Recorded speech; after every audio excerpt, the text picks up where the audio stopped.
Langit kota Jiangcheng seolah ikut menangis malam itu. Hujan turun tanpa ampun, menghantam aspal hitam dengan suara gemuruh yang memekakan telinga. Di trotoar yang basah dan dingin, Tang Li menyeret koper tua berwarna merah marun. Roda koper itu berdecit memilukan, kalah nyaring oleh suara klakson kendaraan yang lalu lalang tanpa peduli. Air hujan telah membasahi seluruh tubuh gadis itu. Gaun sifon putih yang dikenakannya kini menempel ketat di kulit, membuatnya menggigil hebat, bukan hanya karena dingin, melainkan karena amarah yang tertahan. Kata-kata ibu tirinya, Jawan, masih berdenging tajam di telinga, seolah wanita kejam itu berdiri tepat di sampingnya sambil berteriak. Kau harus menikah dengan Tuan Wang, hutang perusahaan ayahmu sudah jatuh tempo minggu depan. Jika kau menolak, jangan harap bisa melihat ibumu yang sakit-sakitan itu mendapatkan perawatan layak di rumah sakit.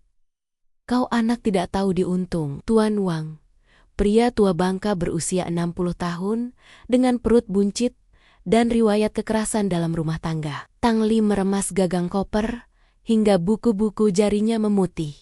Menikah dengan pria itu sama saja dengan bunuh diri perlahan. Namun, menolak berarti membiarkan ibu kandungnya mati tanpa obat. Dunia terasa begitu sempit. Tidak ada jalan keluar. Langkah kaki Tang Li terhenti di dekat sebuah halte bus tua yang lampunya berkedip-kedip sekarat. Di sudut halte yang remang-remang itu, sesosok tubuh pria duduk bersandar pada tiang beton. Pria itu tampak menyedihkan. Pakaiannya kotor oleh lumpur, kemeja putihnya robek di bagian lengan, dan rambut hitamnya basah kuyup menutupi sebagian wajah. Qin Xiao menghela napas panjang, mengusap darah yang mengering di sudut bibir. Nasib sial memang tidak mengenal waktu. Sang Secochin Group, penguasa bisnis yang biasanya dikawal lusinan pengawal, baru saja mengalami insiden perampokan saat mencoba kabur sejenak dari pengawalan ketat kakeknya. Dompet, ponsel, dan jam tangan mewahnya raib di gondol preman jalanan. Kini, pewaris tunggal konglomerasi itu tampak tak ubahnya gelandangan tanpa tujuan. Sepasang mata tajam milik Qin Xiao menangkap pergerakan di depannya. Seorang wanita muda berdiri mematung, menatapnya dengan sorot mata yang sulit diartikan. Bukan tatapan jijik seperti yang biasa diberikan orang kaya sombong, melainkan tatapan penuh keputusasaan yang bercampur dengan nekat. Tang Li menelan ludah yang terasa pahit. Sebuah ide gila melintas di benak wanita itu. Jika keluarga tirinya ingin ia menikah, maka ia akan menikah. Tapi bukan dengan Tuan Wang. Siapa saja boleh, asalkan bukan pilihan ibu tirinya. Bahkan pengemis di jalanan pun lebih baik daripada tua bangka itu. Tanpa memedulikan derasnya hujan yang menerpa wajah, Tang Li melangkah mendekat. Suaranya serak, nyaris tenggelam oleh guntur yang menggelegar. Tuan, apakah kau sudah menikah? Qin Xiao mendongak. Alis tebal pria itu berkerut. Pertanyaan macam apa ini? Di tengah badai, dengan kondisi babak belur, seorang wanita asing menanyakan status pernikahannya.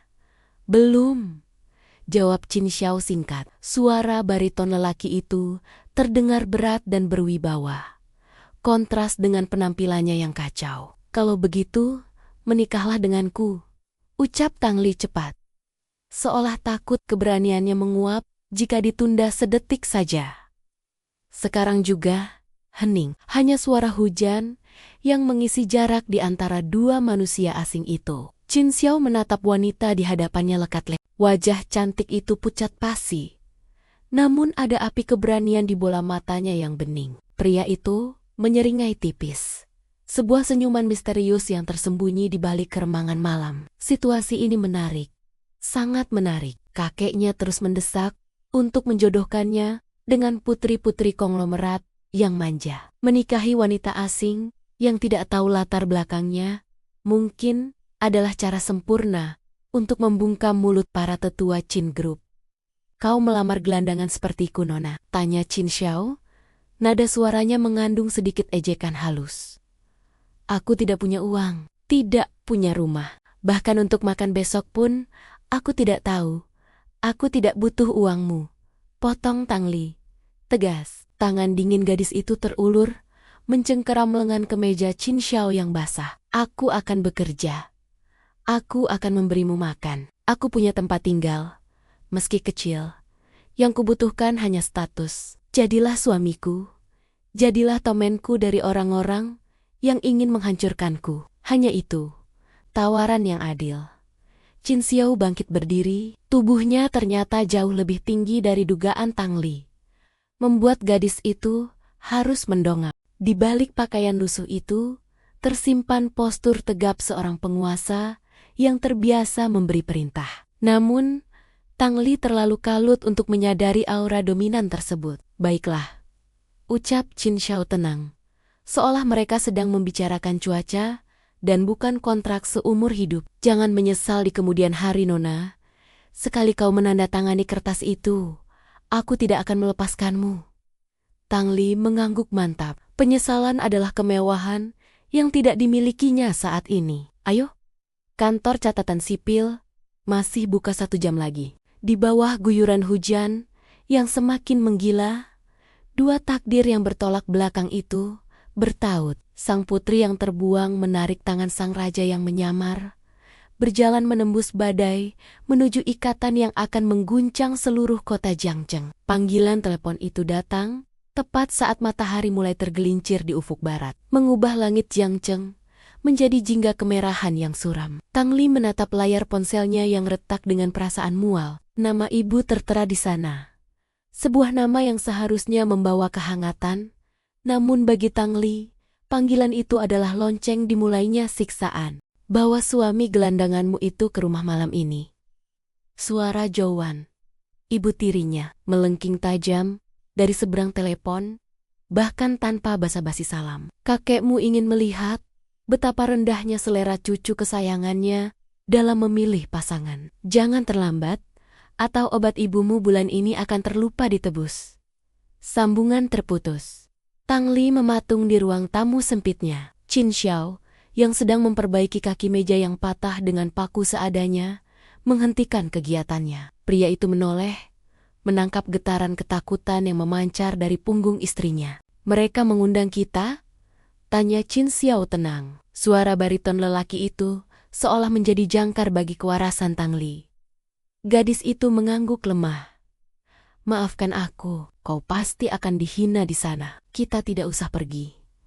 Qin Xiao berdiri, membersihkan debu kayu dari celana kainnya yang sudah memudar warnanya. Sang cowok justru tersenyum tipis. Sebuah senyuman yang tidak mencapai matanya yang sedingin es. Mengapa tidak? Sebagai menantu, aku harus memberi hormat pada keluarga istriku. Ayo, berganti pakaianlah.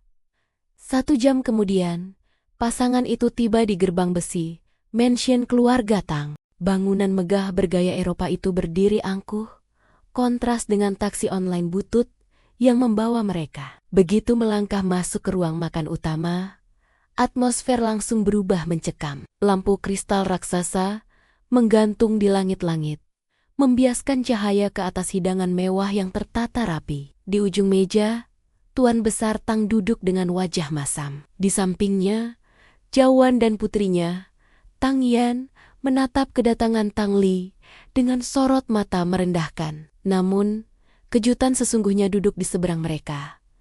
Chao Feng, mantan kekasih Tang Li itu, duduk bersilang kaki, memamerkan jam tangan Patek Philippe emas yang melingkar di pergelangan tangannya. Wah, lihat siapa yang datang. Cibir Tang Yan memecah kesunyian. Wanita muda itu menutup hidungnya dengan sapu tangan sutra, seolah mencium bau busuk. Kakak, aku dengar kau memungut suami dari tong sampah? Ternyata rumor itu benar. Baunya sampai tercium ke sini.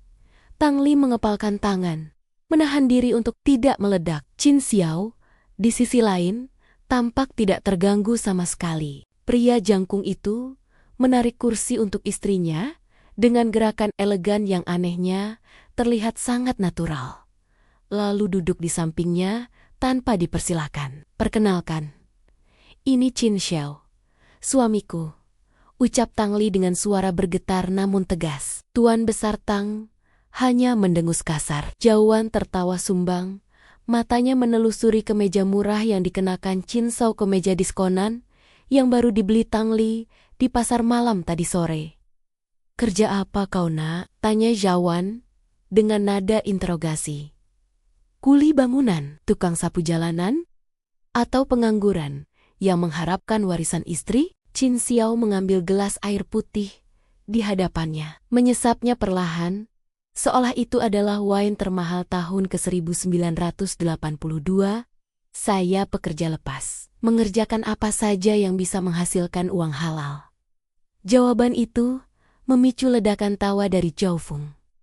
Pria sombong itu mencondongkan tubuh, mengetuk-ngetukkan jari telunjuknya yang dipenuhi cincin batu akik ke permukaan meja marmer. "Pekerja lepas, bilang saja serabutan," ejek Zhao Feng. Lelaki kaya baru itu menatap Tang Li dengan tatapan mencemooh. "Lihatlah Li, kau meninggalkan aku demi ini, pria yang bahkan tidak mampu membelikanmu gaun baru.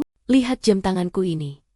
Harganya setara dengan biaya hidup kalian selama 10 tahun. Jika kau mau berlutut dan memohon, mungkin aku bisa mempekerjakan suamimu sebagai tukang kebun di vilaku." Hinaan itu disambut gelak tawa Tang Yan dan Zhawan. Wajah Tang Li merah padam karena malu dan marah. Gadis itu hendak bangkit untuk membela suaminya. Namun sebuah tangan hangat menahan lututnya di bawah meja. Chin Xiao menatap lurus ke arah Zhao Feng. Tatapan sang penguasa bisnis itu begitu tajam dan menusuk, membuat tawa Zhao Feng perlahan mati di tenggorokan. Ada aura membunuh yang menguar dari sosok berpakaian lusuh tersebut. Aura yang membuat bulu kuduk siapapun meremang. "Tukang kebun, tukang kebun," ulang Chin Xiao pelan. Namun suaranya menggema di ruangan luas itu. Tawaran yang menarik, tapi hati-hati, Tuan Zhao.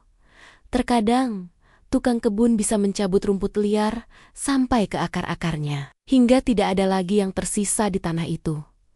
Suasana mendadak hening dan tegang. Zhao Feng merasa lehernya seolah dicekik oleh tangan tak kasat mata. Namun, rasa takut itu segera ditepisnya dengan arogansi. Mana mungkin dia takut pada seorang gelandangan? Makan malam itu berlangsung seperti neraka. Setiap suapan terasa bagai menelan paku. Tang Li dan Chin Xiao tidak menyentuh hidangan mewah itu sedikit pun. Saat mereka akhirnya diusir pulang, setelah puas dihina, Chin Xiao berjalan keluar dengan punggung tegak. Di dalam hati Sang Shizhou, daftar nama orang-orang yang harus dihancurkan baru saja bertambah panjang. Malam ini mereka tertawa, tapi Chin Xiao bersumpah, besok lusa mereka akan menangis darah. Keesokan harinya, langit Jiangcheng kembali cerah, seolah tidak pernah terjadi badai emosi di malam sebelumnya. Namun bagi Tang Li, badai itu baru saja dimulai di kantor tempatnya bekerja,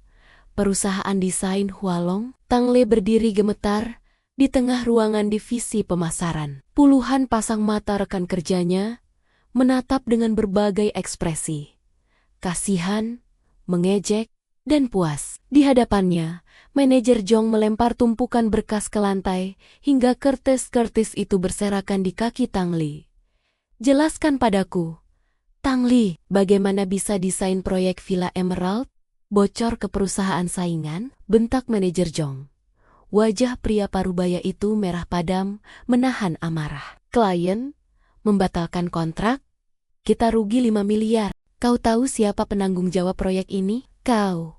"Bukan saya, Pak. Saya bersumpah." Tang Li mencoba membela diri. Air mata menggenang di pelupuk matanya. "Saya menyimpan file itu di komputer yang terkunci sandi. Tidak ada yang tahu sandinya selain saya." Dan kalimat wanita itu terhenti saat matanya menangkap sosok Linda, rekan kerja yang selama ini selalu iri padanya, tersenyum licik di sudut ruangan. Linda adalah keponakan pemilik perusahaan. Kemarin sore, wanita ular itu sempat meminjam komputer Tang Li dengan alasan printernya rusak. "Alasan?" potong manajer Zhong kasar. "Aku tidak butuh pembelaanmu. Kemasi barang-barangmu sekarang. Kau dipecat dan bersiaplah. Tim hukum perusahaan akan menuntut ganti rugi atas kelalaianmu. Kau akan membusuk di penjara karena tidak akan mampu membayar hutang itu seumur hidupmu. Dunia Tang Li runtuh seketika. Dipecat.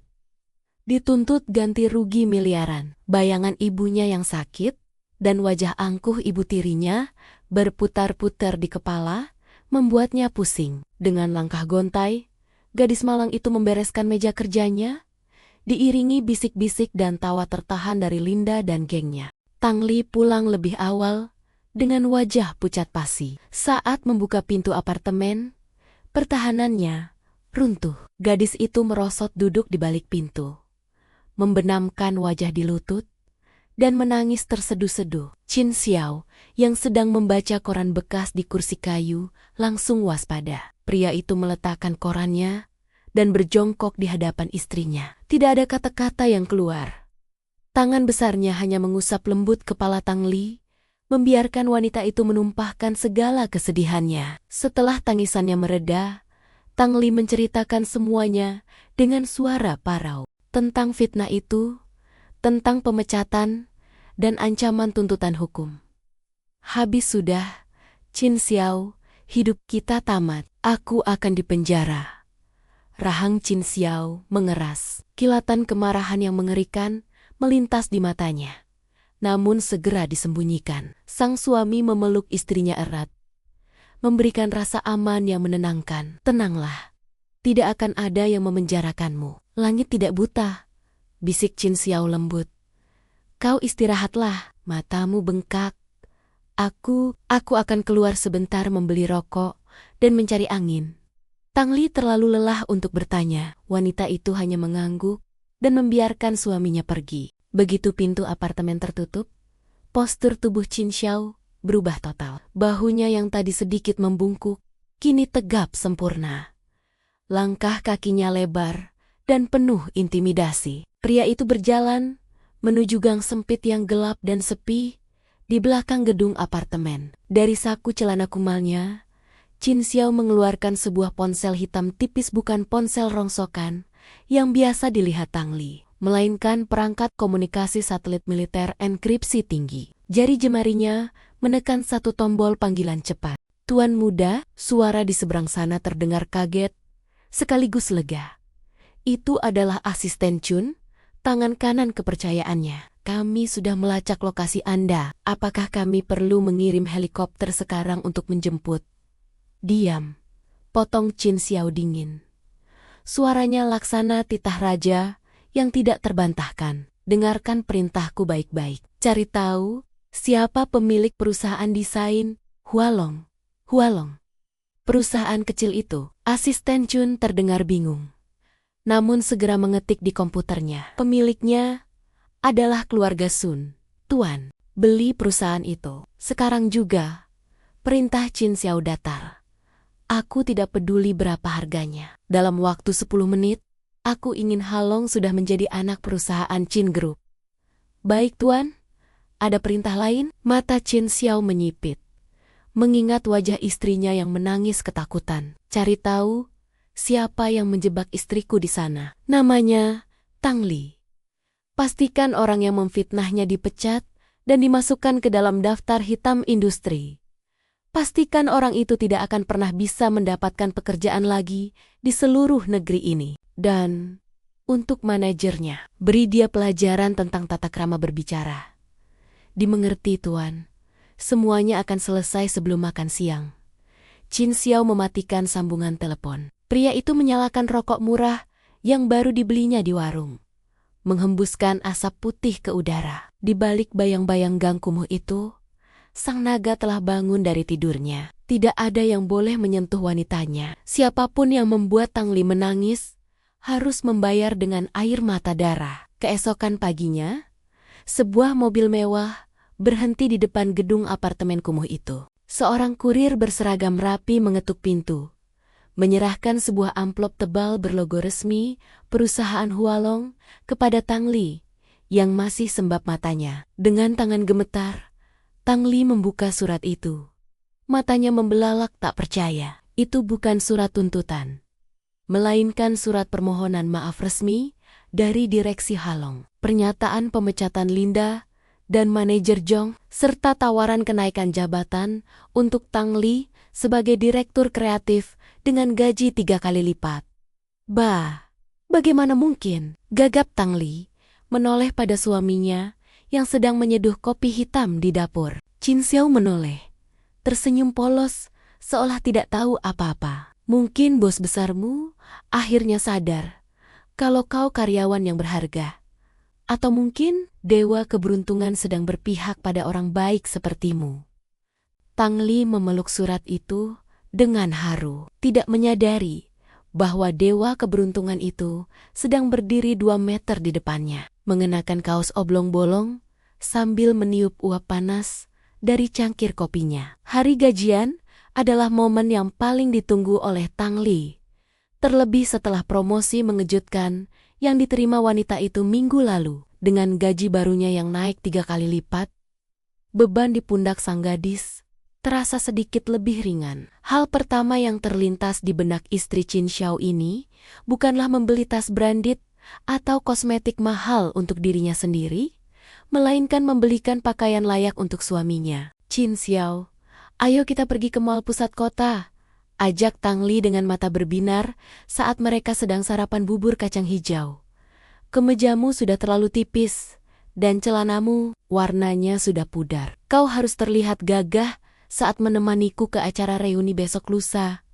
Chin Xiao tersenyum tipis. Sang CEO sebenarnya memiliki satu lemari penuh setelan jas, bespoke buatan penjahit Italia di penthouse Naya yang kini kosong. Namun melihat antusiasme tulus dari istrinya, pria itu mengangguk setuju. Baginya, pakaian apapun tidak masalah, asalkan Tang Li yang memilihkan. Sore harinya, pasangan suami istri itu memasuki Grand Plaza, pusat perbelanjaan termewah di Jiangcheng. Lantai marmer yang mengilap memantulkan bayangan mereka. Pengunjung lain yang berlalu lalang dengan pakaian desainer menatap sinis ke arah Chin Xiao yang masih mengenakan kaos oblong murahan dan celana kargo usang. Namun, pewaris Chin Group itu berjalan dengan dagu terangkat, seolah sedang berjalan di atas karpet merah, mengabaikan tatapan merendahkan di sekelilingnya. Tang Li menarik tangan suaminya, masuk ke sebuah butik pakaian pria ternama,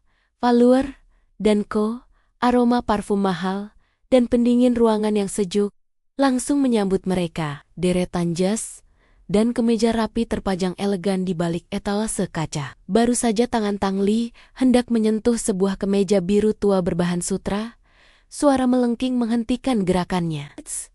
Jangan disentuh, kalau tidak berniat membeli. Seorang pelayan wanita dengan riasan tebal bergegas menghampiri. Matanya memindai penampilan Chin Xiao dari ujung rambut hingga ujung kaki dengan tatapan jijik yang tidak ditutup-tutupi. Pelayan itu kemudian bersedekap dada, menghalangi akses Tang Li ke rak pakaian. "Nona, ini butik Hen," ujar si pelayan dengan nada mengejek. "Kemeja yang baru saja mau Nona pegang harganya 5 juta rupiah.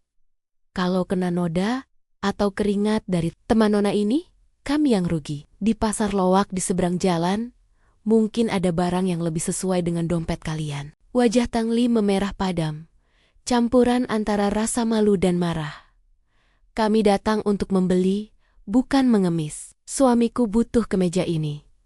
"Minggir, membeli?" Pelayan itu tertawa sinis, cukup keras, hingga menarik perhatian pengunjung lain. "Jangan bercanda. Melihat sepatu butut suamimu saja, aku tahu kalian tidak akan mampu membayar selembar sapu tangan pun di sini. Keluar, atau kupanggilkan keamanan." Keributan itu memancing perhatian manajer toko yang sedang memeriksa stok di belakang. Seorang pria paruhbaya dengan setelan rapi keluar dengan tergesa-gesa.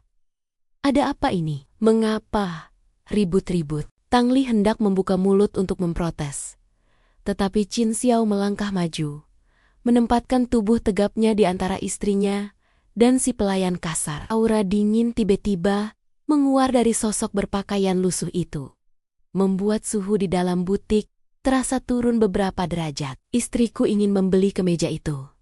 Suara berat Chin Xiao terdengar tenang namun penuh penekanan. "Biarkan dia memilih. Dan kau, Nona pelayan, Sebaiknya belajar menilai orang bukan dari kemasannya. Si pelayan mendengus, hendak membalas. Tapi manajer toko memberi isyarat agar anak buahnya diam. Meski ragu, sang manajer membiarkan Tang Li mengambil kemeja itu. Setelah mencoba, kemeja biru tua itu pas sempurna di tubuh atletis Qin Xiao.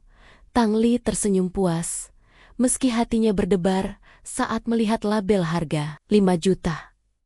Itu setengah dari gaji bulanannya yang baru. Namun demi harga diri suaminya, gadis itu rela. Tang Li mengeluarkan kartu debitnya dengan tangan gemetar menuju kasir. Saat Tang Li sibuk berdebat kecil dengan si pelayan tentang diskon, Qin Xiao bersandar santai di meja kasir, tanpa sepengetahuan istrinya yang sedang menoleh ke arah lain. Tangan kekar pria itu menyelipkan sebuah kartu berwarna hitam pekat, berbahan titanium ke hadapan sang manajer.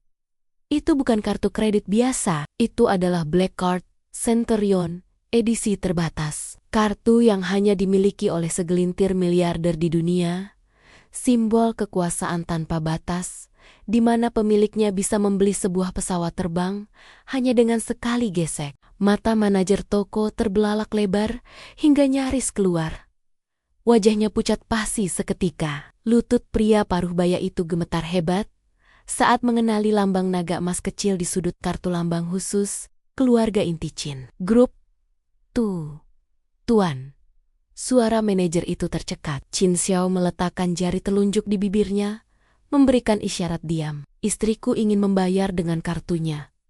Biarkan dia membayar. Tapi, masukkan tagihan senilai 5.000 perak saja ke mesin edisinya. Sisanya, dan semua kerugian toko ini, karena aku akan membeli semua baju di rak itu. Tagihkan ke kartu ini. Manajer itu mengangguk panik, seperti ayam yang dipatuk rubah. Dengan tangan gemetar, sang manajer memproses transaksi kartu debit Tang Li. Transaksinya berhasil, Nona, seru manajer itu dengan nada yang tiba-tiba berubah sangat ramah dan hormat, bahkan sedikit membungkuk. Dan karena hari ini, ulang tahun toko kami, Nona mendapatkan diskon 99,9%. Jadi Nona hanya perlu membayar 5.000 rupiah. 5.000? Tang Li melongo tak percaya. Benarkah? Wah, kami beruntung sekali. Sementara Tang Li bersorak kegirangan, si pelayan sombong tadi menatap manajernya dengan bingung. Sebelum pelayan itu sempat bertanya, sang manajer menatapnya tajam dan berbisik penuh amarah. Kemas semua barang-barangmu sekarang. Kau dipecat. Kau hampir saja menghancurkan toko ini karena menghina tamu VVIP. Qin Xiao tersenyum tipis melihat istrinya yang melangkah keluar toko dengan wajah berseri-seri, membawa kantong belanjaan berisi kemeja mewah yang dikiranya barang diskonan. Di saku celana lusuh Sang Cho, kartu hitam itu kembali bersembunyi, menunggu waktu yang tepat untuk menunjukkan taringnya lagi. Malam reuni SMA Jiangcheng digelar di Royal Garden Restaurant, sebuah tempat eksklusif yang menyajikan pemandangan kota dari ketinggian lantai 40.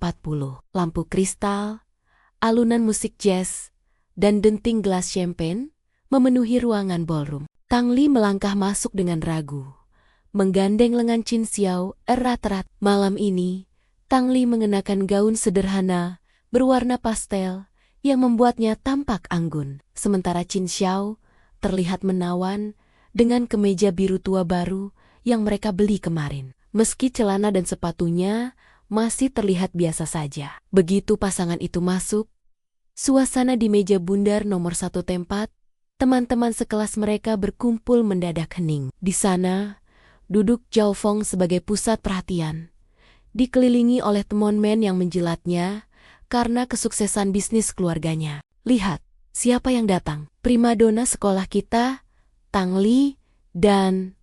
Oh, siapa ini? Sopir barumu? Seru Zhao Feng lenten, sengaja memancing tawa dari seluruh meja. Pria itu mengangkat gelas anggurnya tinggi-tinggi. Tang Li menelan ludah, berusaha tetap tegar. Dia suamiku, Qin Xiao. Ah, benar, suami yang kau pungut dari jalanan. Cemooh seorang teman wanita yang dulu selalu iri pada kecantikan Tang Li. Ku dengar dia pengangguran. Sayang sekali, Li. Padahal dulu kau juara kelas. Tapi seleramu dalam memilih laki-laki ternyata jongkok. Qin Xiao tidak membalas. Wajah tampan pria itu tetap datar. Tanpa emosi, seolah gonggongan anjing-anjing kecil ini tidak layak mendapat perhatian sang singa. Suami Tang Li itu menarik kursi untuk istrinya, lalu duduk dengan tenang, mengabaikan tatapan merendahkan yang menusuk dari segala arah. Sepanjang acara, Zhao Feng terus mendominasi percakapan. Pria sombong itu memamerkan proyek-proyek propertinya, mobil sport barunya, dan liburannya ke Eropa. Sesekali, mantan kekasih Tang Li itu melirik Qin Xiao dengan tatapan mengejek. "Hei, Qin Xiao," panggil Zhao Feng. Tiba-tiba, "Kau diam saja dari tadi. Apa kau tidak mengerti pembicaraan kami tentang bisnis saham dan properti? Atau kau sedang memikirkan cara membayar tagihan listrik bulan depan?" Gelak tawa kembali pecah. Telinga Tang Li terasa panas. Gadis itu hendak berdiri dan mengajak suaminya pulang, tapi Qin Xiao menahan tangannya di bawah meja, memberikan remasan lembut yang menenangkan. Saat pelayan datang membawa tagihan, Zhao Feng mengambil kertas itu dan tersenyum licik. Angkanya fantastis. 50 juta rupiah. "Teman-teman," ujar Zhao Feng sambil berdiri. "Biasanya, aku yang mentraktir kalian semua. Tapi hari ini, kita kedatangan tamu spesial. Bagaimana kalau kita beri kesempatan pada Tuan Qin Xiao untuk menunjukkan kemampuannya? Bukankah laki-laki harus punya harga diri?" Mata Zhao Feng menatap tajam ke arah Qin Xiao. "Bayar tagihan ini, Qin Xiao. Kalau kau tidak mampu, berlututlah di kakiku, dan mengakulah kalau kau hanyalah parasit yang hidup dari ketiak istrimu. Jika kau lakukan itu, aku yang akan bayar." Suasana ruangan menjadi tegang. Semua mata tertuju pada Qin Xiao. Mereka menanti momen memalukan di mana pria miskin itu akan hancur harga dirinya. Tang Li tidak tahan lagi. Gadis itu menggebrak meja dengan keras, hingga jelas-jelas berdenting. Air mata kemarahan menggenang di sudut matanya yang indah. "Kukap! Zhao Feng!" teriak Tang Li.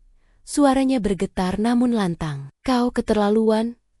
Suamiku mungkin miskin. Dia mungkin tidak punya uang sebanyak kalian. Tapi dia punya hati yang jauh lebih mulia daripada kalian semua yang hanya bisa menilai orang dari isi dompet." Napas Tang Li memburu. Gadis itu berdiri di depan Qin Xiao, merentangkan tangan seolah melindungi suaminya dari serangan panah beracun. Qin Xiao bekerja keras setiap hari. Dia menjagaku, dia menghormatiku. Dia punya harga diri yang tidak bisa dibeli dengan uang kotormu itu. "Ayo Qin Xiao, kita pulang. Aku yang akan membayar bagian kita.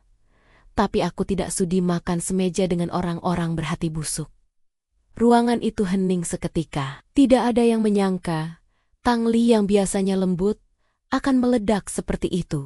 Di belakang punggung istrinya, Qin Zhao tek paku. Jantung sang seco berdetak kencang, bukan karena takut, tapi karena rasa haru yang luar biasa. Seumur hidupnya, semua orang mendekatinya karena takut pada kekuasaannya atau menginginkan hartanya. Tidak pernah ada seorang pun yang berdiri membelanya mati-masion saat ia dalam posisi lemah dan dihina. Wanita ini, wanita kecil yang berdiri gemetar di hadapannya ini, benar-benar mencintainya apa adanya. Perlahan, Qin Xiao berdiri, tubuhnya yang tinggi menjulang di belakang Tang Li, memberikan bayangan yang menaungi istrinya. Pria itu menyentuh bahu Tang Li lembut, lalu menatap Zhao Feng dengan sorot mata yang telah berubah. Tidak ada lagi ketenangan pasrah di sana. Yang ada hanyalah tatapan dingin seorang eksekutor yang siap menjatuhkan vonis mati. "Simpan uangmu, Tuan Zhou." Suara Qin Xiao terdengar rendah, namun getarannya membuat nyali orang-orang di meja itu menciut. "Kau benar, laki-laki memang harus punya harga diri, dan harga diriku terlalu mahal untuk kau beli." Qin Xiao merogoh sakunya, bukan untuk mengambil uang, melainkan mengambil ponselnya. "Sandiwara ini sudah cukup," gumamnya pelan. lebih kepada dirinya sendiri. Tang Li sudah cukup menderita karena permainanku. Malam itu, di tengah keheningan yang mencekam, Qin Xiao membuat keputusan. Penyamaran ini harus berakhir. Sang naga akan segera menampakkan wujud aslinya. Dan ketika itu terjadi, Zhao Feng dan seluruh orang di ruangan ini akan berharap mereka tidak pernah dilahirkan. Pagi itu, sinar matahari menerobos masuk melalui celah jendela apartemen sempit, menyinari wajah damai Tang Li yang masih terlelap. Di dapur kecil, Qin Xiao sedang mengaduk kopi hitam. Uap panas mengepul, menyembunyikan senyum dingin yang tersungging di bibir sang penguasa bisnis. Hari ini adalah hari eksekusi. Bukan dengan pedang atau peluru, melainkan dengan tinta merah di papan bursa saham. Di seberang kota, di kantor pusat grup Zhao yang menempati gedung pencakar langit megah, suasana justru berbanding terbalik. Kepanikan melanda seperti wabah penyakit. Telepon berdering tanpa henti, menciptakan kakofoni suara yang memekakkan telinga. Para staf berlarian dengan wajah pucat, membawa tumpukan dokumen yang semuanya berisi kabar buruk. Zhao Feng duduk di kursi kulit mahalnya, dengan tubuh gemetar hebat. Pewaris tunggal keluarga Zhou itu menatap layar monitor besar di dinding kantornya dengan mata terbelalak tak percaya. Grafik saham perusahaannya, yang selama ini selalu hijau dan menanjak, kini terjun bebas, membentuk garis merah vertikal yang mengerikan. Apa yang terjadi? Teriak Zhao Feng, melempar gelas kristal ke dinding, hingga hancur berkeping-keping. Kenapa saham kita anjlok 50% dalam 1 jam? Siapa yang melakukan ini? Sekretarisnya, seorang wanita muda yang ketakutan, melangkah maju dengan bibir bergetar. Tuan muda, Bank Sentral baru saja membekukan aset kita. Investor utama menarik dana mereka secara serentak pagi ini. Dan proyek Grand Mall yang Anda banggakan itu, izinnya baru saja dicabut oleh pemerintah kota karena dugaan suap. Dunia seakan runtuh menimpa kepala Zhao Feng. Proyek itu adalah nyawa perusahaan. Jika gagal, keluarga Zhao bukan hanya bangkrut, tapi juga akan terjerat hutang triliunan. Lelaki sombong yang semalam baru saja memamerkan jam tangan mewahnya itu, kini merasa lehernya dicekik oleh tangan tak kasat mata. Sementara itu, nasib serupa menimpa keluarga Tang. Di ruang tengah kediaman Tang yang mewah, Tuan Besar Tang sedang memegangi dadanya yang sesak. Zhao Wan, sang istri tiri yang biasanya angkuh, kini menangis histeris di sofa. Ponsel wanita paruh baya itu terus berdering panggilan dari para penagih hutang dan pemasok bahan baku yang marah karena cek kosong. Kita habis. Kita benar-benar habis. Racau Tang Yan, saudari tiri Tang Li, gadis manja itu menatap berita di televisi yang menayangkan headline besar. Skandal penggelapan pajak keluarga Tang terbongkar. Di apartemen kecilnya, Tang Li baru saja terbangun dan menyalakan televisi tua mereka sambil menyisir rambut. Berita yang sama muncul di layar tabung yang bersemut itu. Mata gadis itu membulat sempurna. Mulutnya sedikit terbuka karena kaget. Qin Xiao, lihat ini, panggil Tang Li dengan suara tercekat. Perusahaan ayah dan perusahaan Zhao Feng semuanya hancur dalam semalam. Bagaimana bisa kebetulan seperti ini? Qin Xiao meletakkan cangkir kopinya di meja dengan tenang. Sang suami berjalan mendekat, memeluk bahu istrinya dari belakang, dan menatap layar televisi dengan wajah datar tanpa dosa. Mungkin ini yang disebut karma. Sayang, bisik Qin Xiao lembut di telinga istrinya. Langit punya mata. Orang-orang yang jahat dan sombong tidak akan selamanya berada di atas. Mungkin dewa sedang menghukum mereka karena telah menghina istriku yang baik hati. Tang Li menatap wajah suaminya. Ada ketenangan yang aneh di sana. Seolah pria ini sudah tahu hal itu akan terjadi. Namun, pemikiran itu segera ditepisnya. Bagaimana mungkin suaminya yang pengangguran dan tidak punya koneksi bisa meruntuhkan 2 raksasa bisnis dalam semalam? Itu mustahil. Kau benar, gumam Tang Li akhirnya, menyandarkan kepalanya di dada bidang Qin Xiao. Ini karma. Tanpa sepengetahuan wanita itu, di saku celana Qin Xiao, Ponsel satelitnya bergetar pelan. Sebuah pesan singkat masuk dari asisten Chun. Target berhasil dilumpuhkan. Tahap 1, selesai tuan.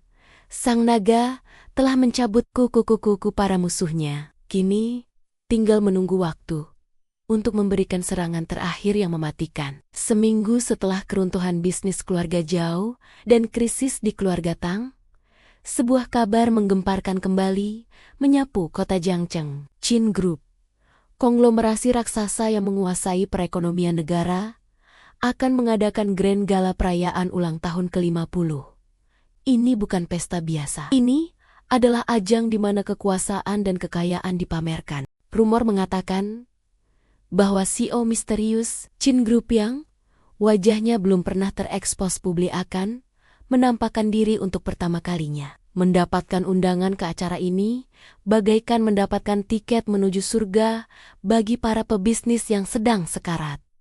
Undangan itu berlapis emas murni 24 karat. Keluarga Tang, yang kini berada di ujung tanduk kebangkrutan, melihat ini sebagai satu-satunya sekoci penyelamat. Jika mereka bisa hadir dan menjilat salah satu direktur Qin Group, atau bahkan bertemu sang CEO misterius, mungkin hutang mereka bisa dihapuskan. Melalui koneksi lama yang tersisa, Tuan Besar Tang berhasil mendapatkan satu set undangan keluarga. Namun, ada satu masalah. Mereka butuh umpan cantik untuk menarik perhatian para investor tua hidung belang. Panggilan telepon itu kembali berdering di ponsel Tang Li. Kali ini, suaranya bukan lagi bentakan kasar, melainkan tangisan memelas dari ayahnya. Li, tolong ayah nak, perusahaan diambang kehancuran. Kalau kita tidak mendapatkan suntikan dana malam ini di pesta Qin Group, rumah ini akan disita, dan ayah akan masuk penjara.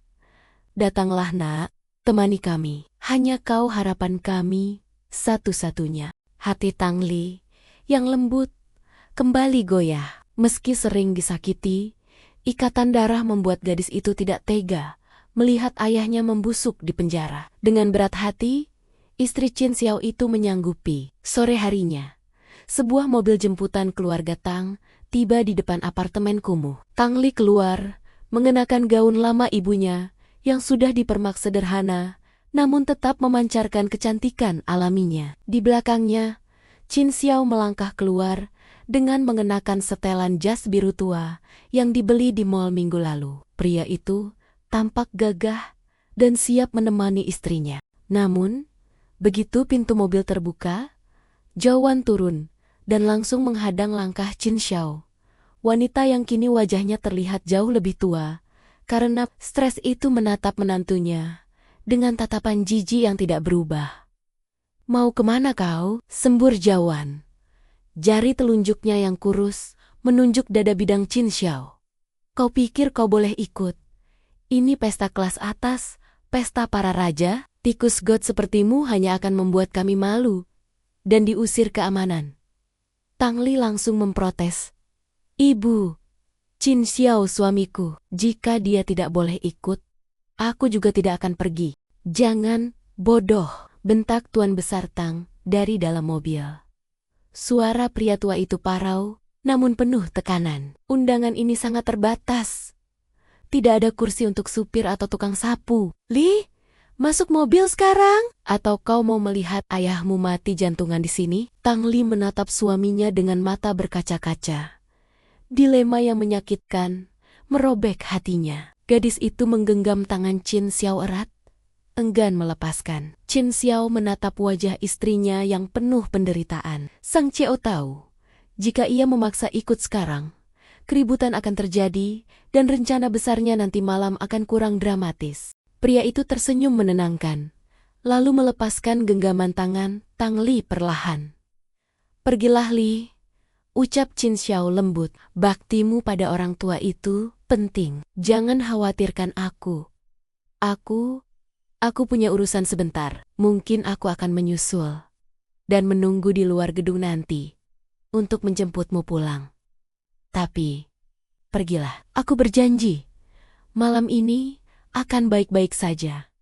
Dengan berat hati, Tang Li akhirnya masuk ke dalam mobil mewah itu. kendaraan tersebut melaju pergi, meninggalkan debu yang menerpa wajah Qin Xiao. Jauan sempat meludah keluar jendela mobil sebagai tanda penghinaan terakhir pada menantunya yang tertinggal. Begitu lampu belakang mobil menghilang di tikungan, postur tubuh Qin Xiao berubah total. Bahu yang tadi merendah, kini tegap, laksana jenderal perang. Tatapan matanya yang hangat berubah menjadi sedingin kutub utara. Sebuah limosin Rolls-Royce Phantom berwarna hitam pekat tiba-tiba muncul dari ujung jalan dan berhenti tepat di hadapan sang pria. Supir berseragam putih keluar dengan sigap, membukakan pintu belakang sambil membungkuk 90 derajat. "Tuan Muda Qin," sapa sang supir dengan hormat. "Semua persiapan sudah selesai. Pakaian kebesaran Anda sudah disiapkan di dalam mobil. Para direksi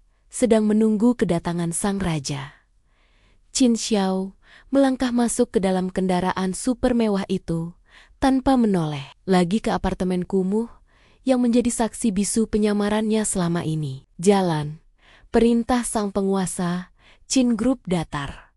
"Saatnya pertunjukan utama dimulai. Pastikan keluarga Tang dan Zhao Feng mendapatkan tempat duduk paling depan. Aku ingin melihat ekspresi wajah mereka dengan jelas saat lampu sorot menyala nanti. Malam ini, Cinderella tidak akan pulang saat tengah malam. Malam ini, sang pangeran yang menyamar jadi pengemis akan membakar habis istana kesombongan para penjahat dengan api kekuasaannya yang sesungguhnya." Grand Ballroom Hotel Imperial malam itu bersinar terang, seolah ribuan bintang telah dipindahkan ke langit-langit ruangan. Lampu kristal raksasa membiaskan cahaya keemasan ke segala penjuru, memantul pada perhiasan berlian yang dikenakan para sosialita dan jales-jales champagne yang berdenting halus. Aroma kekayaan menguar kuat di udara, bercampur dengan wewangian parfum impor yang menyengat. Tang Li berdiri kaku di sudut ruangan, merasa seperti seekor domba kecil yang tersesat di kandang serigala. Gaun lama ibunya yang berwarna krem terlihat kusam dibandingkan gonggon haute couture gemerlap di sekelilingnya. Gadis itu meremas tas tangan kecilnya, mencoba menyembunyikan getaran di jari-jarinya. "Lihatlah, Cinderella dari kampung datang," bisik Tang Yan keras-keras, sengaja agar didengar oleh lingkaran tumenman sosialitanya. Saudari tiri Tang Li itu tertawa sambil menutup mulut dengan kipas bulu. "Aku heran, bagaimana penjaga pintu bisa meloloskan orang yang memakai baju bekas tahun 90-an seperti itu." Jauan, ibu tiri Tang Li, tidak kalah kejamnya. Wanita parubaya itu menarik lengan Tang Li kasar, menyeret anak tirinya ke hadapan seorang pria tua botak berwajah berminyak. "Direktur Wang, salah satu investor yang diincar keluarga Tang. Direktur Wang, perkenalkan, ini putri sulung kami," ucap Jauan dengan senyum palsu yang manis. "Dia sangat mengagumi Anda. Mungkin malam ini dia bisa menemani Anda minum dan membicarakan investasi." Tang Li membelalak, rasa jijik merambat naik ke tenggorokan. Ibu tirinya benar-benar menjualnya demi uang. Gadis itu hendak memberontak, namun cengkeraman Jauan di lengannya begitu kuat, menyakitkan kulit. "Lepaskan aku," desis Tang Li, berusaha melepaskan diri. "Jangan mempermalukan kami," ancam Jauan setengah berbisik.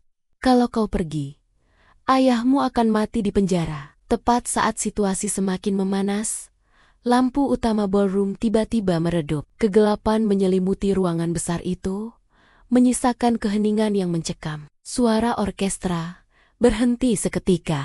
Sorot lampu spotlight putih terang menembus kegelapan, mengarah lurus ke tangga panggung utama yang berlapis karpet merah. Suara pembawa acara menggema melalui pengeras suara, berat dan penuh wibawa. "Hadirin sekalian, mohon perhatiannya. Saat yang kita tunggu-tunggu telah tiba. Sambutlah pemimpin tertinggi yang telah membawa Qin Group ke puncak kejayaan dunia. Presiden Direktur Qin Group, Tuan Qin Xiao." Nama itu menggantung di udara. Tang Li terpatung. Jantung gadis itu berhenti berdetak sesaat. Qin Xiao. Nama itu sama dengan nama suaminya.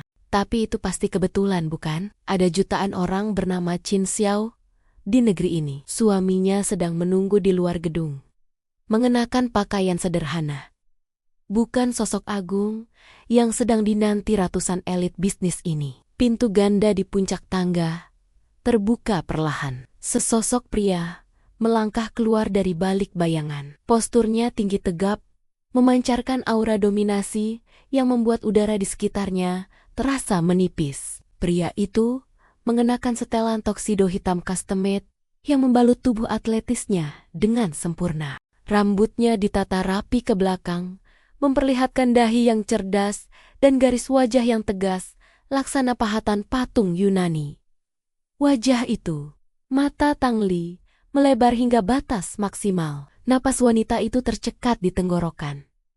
Lututnya lemas seketika. Itu Qin Xiao, bukan Qin Xiao Si, pengangguran yang suka memakai kaos oblong bolong. Bukan Qin Xiao yang tidur di lantai dingin apartemen sempitnya. Ini adalah Qin Xiao sang raja, penguasa kota Jiangcheng. Seluruh ruangan menahan napas. Namun, reaksi paling ekstrem datang dari keluarga Tang dan Zhou Feng. Gelas wine di tangan Zhou Feng terlepas, jatuh menghantam lantai marmer dan pecah berkeping-keping. Cairan merah tumpah, namun lelaki sombong itu tidak peduli. Matanya melotot, seolah melihat hantu. Mulutnya menganga, namun tidak ada suara yang keluar. Otaknya menolak memproses fakta bahwa tikus got yang dihinanya kemarin malam kini berdiri di puncak dunia, menatap mereka semua dari ketinggian. Jawan gemetar hebat. Wajah wanita jahat itu berubah seputih kertas. Kakinya tidak kuat menopang tubuh, membuatnya harus berpegangan pada bahu suaminya yang juga tampak seperti orang terkena serangan jantung. Tidak mungkin, gumang Tongyan histeris. Itu pasti orang yang mirip.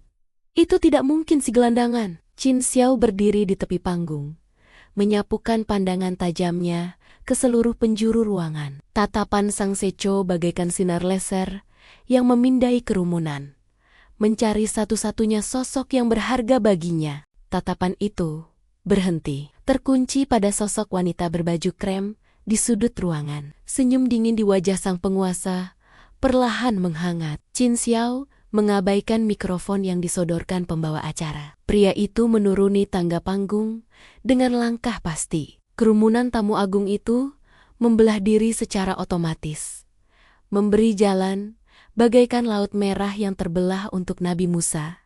Tidak ada yang berani bersuara. Hanya suara langkah sepatu kulit mahal Qin Xiao yang terdengar mengetuk lantai. Tap, tap, tap. Semakin dekat ke arah keluarga Tang yang membeku ketakutan. Jawan berpikir, Qin Xiao datang untuk menyapanya. Dengan sisa keberanian yang ada, wanita bodoh itu mencoba tersenyum menjilat. Oh, Tuan Qin, menantuku sayang. Namun, Qin Xiao melewatinya begitu saja. Sang CEO bahkan tidak melirik ibu mertuanya, seolah wanita itu hanyalah debu tak kasat mata. Qin Xiao berhenti tepat di hadapan Tang Li. Pria gagah itu menundukkan kepalanya sedikit, menatap manik mata istrinya yang berkaca-kaca. Tangan kekar yang biasanya kasar karena pura-pura bekerja berat, kini terulur lembut, terbuka menanti sambutan. Maaf aku terlambat, istriku. Suara bariton itu terdengar lembut, kontras dengan aura membunuhnya beberapa detik lalu. Aku harus berganti pakaian sebentar, agar pantas mendampingi wanita secantik dirimu. Air mata menetes di pipi Tang Li. Segalanya menjadi masuk akal sekarang. Kartu hitam di toko baju, kehancuran bisnis musuh-musuh mereka, ketenangan suaminya saat menghadapi masalah. Kau, suara Tang Li serak, kau pembohong besar. Qin Xiao tersenyum. Senyum tulus yang hanya ditunjukkan pada istrinya. Aku akan menghabiskan sisa hidupku untuk menebus kebohongan itu. Maukah kau memaafkan suamimu yang nakal ini? Tang Li terisak pelan, lalu meletakkan tangannya di atas telapak tangan Qin Xiao. Momen itu menjadi pemicu ledakan bisik-bisik di seluruh ruangan. Sang raja telah menemukan ratunya, dan bagi mereka yang pernah menyakiti sang ratu, lonceng kematian baru saja berdentang.